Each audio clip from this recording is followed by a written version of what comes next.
You want to stop overbuilding your arrangements. You don't need those extra 4 synth pads that you can barely hear and they'll just muddy things up. Always serve the song. And he's right for 3 specific reasons that I was able to come up with. For one, the more stuff you add, the more stuff you have to mix.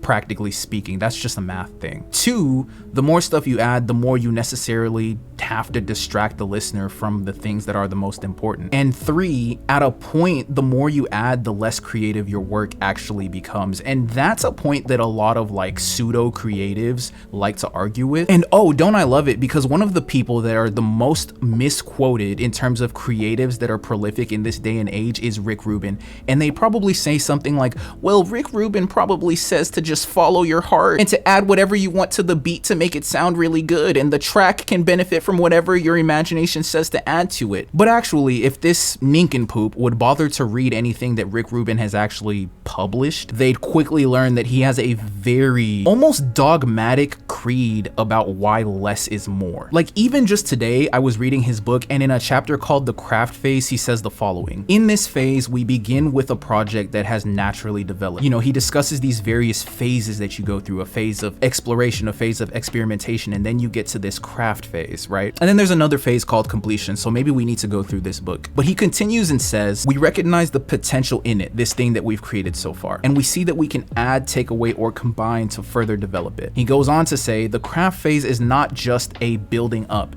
it is also a breaking down.